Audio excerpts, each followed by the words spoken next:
पूर्वी सिंहभूम जिले के गुड़ा बांदा प्रखंड के हथी आपता और धालमुंगड़ प्रखंड के घोर धुआं में एकलव्य आदर्श आवासीय विद्यालय के भवन का शिलान्यास केंद्रीय मंत्री अर्जुन मुंडा ने नारियल फोड़कर किया।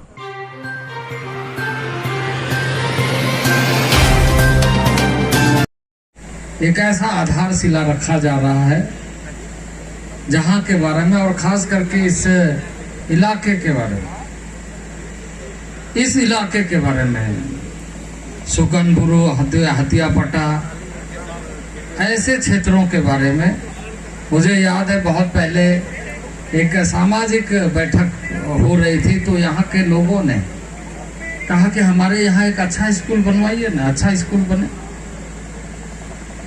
एक सामाजिक कार्यकर्ता बहरागुड़ा में एक बार मीटिंग हुई थी, वहां भी लोगों ने कहा, जमशेदपुर में हुई वहां भी लोगों ने कहा।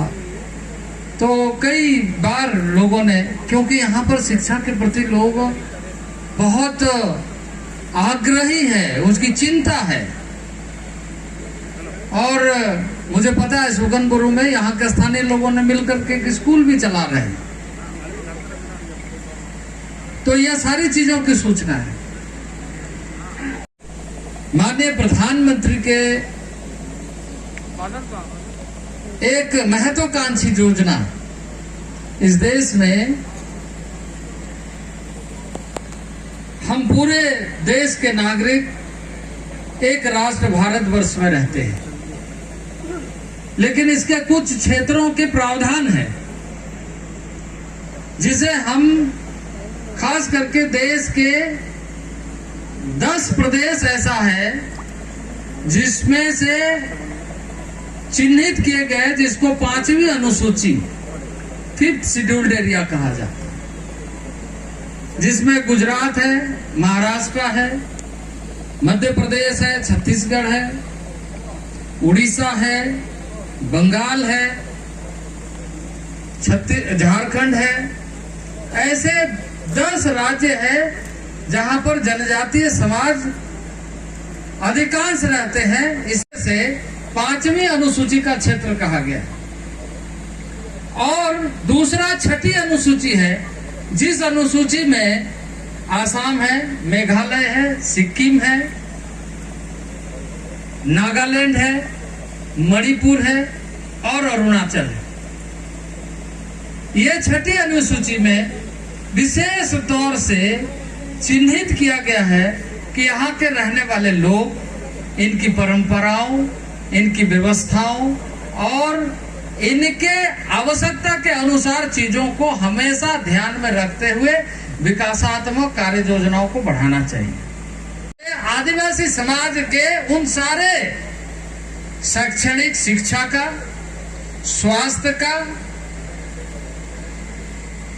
रोजगार का और उनके परंपराओं का, उनके जीवन शैली का और उनके विकास के तमाम कार्यक्रमों को कैसे आगे बढ़ाया जाए, ये एक भारत सरकार की जिम्मेदारी। इस मंत्रालय के साथ प्रधानमंत्री की बैठक हुई और प्रधानमंत्री जी ने देखा कि आजादी के 60-70 वर्ष जो 5वीं अनुसूची है, इन 5वीं अनुसूची में लगातार लोगों ने उपेक्षा महसूस किया है। और उपेक्षा किस लिए? कि ना सही ढंग से शिक्षा की व्यवस्था हो सकी, या नहीं सही ढंग से स्वास्थ्य की व्यवस्था हो सकी, ना सही ढंग से पेयजल की व्यवस्था हो सकी, और ना ही आज के दिन में यदि कहे तो ना ही बिजली की व्यवस्था, ना ही नेटवर्किंग की व्यवस्था, इन सारी चीजों की कमी है।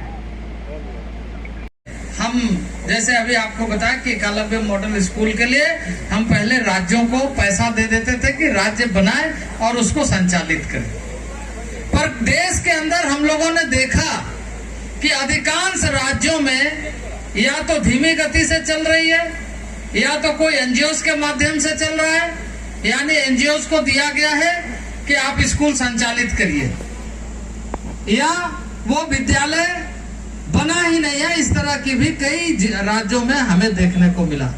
भारत सरकार ने राज्यों के साथ बातचीत करके एक नीतिगत फैसला किया कि छात्रों के भविष्य को, आदिवासी क्षेत्र के आदिवासी बच्चों के भविष्य को बनाने के लिए स्कूल खोले जाते हैं उनके समय को बर्बाद करने के लिए स्कूल नहीं खोले जाते हैं।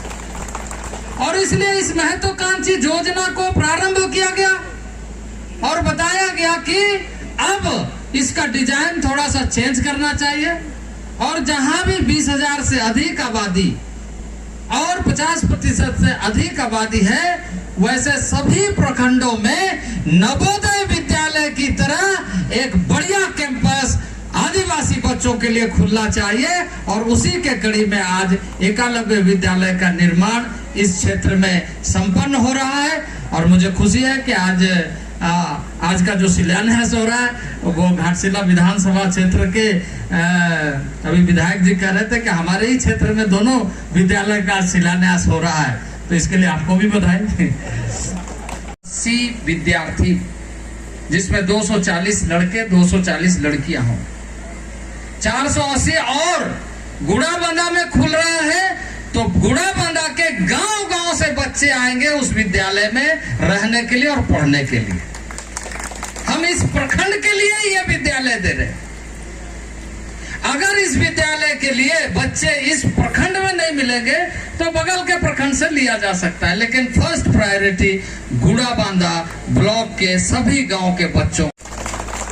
दूसरी बात, एक बार गेट के अंदर घुस गया तो एक बार गेट के अंदर घुसने के बाद ड्रेस कपड़े से लेकर पठन पाठन पढ़ाई की जितनी सामग्री है, खेल की जितनी सामग्री है, वो सारी चीजें, खाने पीने की जितनी सामग्री है, वो सारा भारत सरकार उनको मुफ्त में उपलब्ध कराएगी।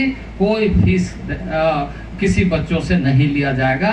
यह फुल फ्लेज फ्री एजुकेशन उसको प्राप्त हो।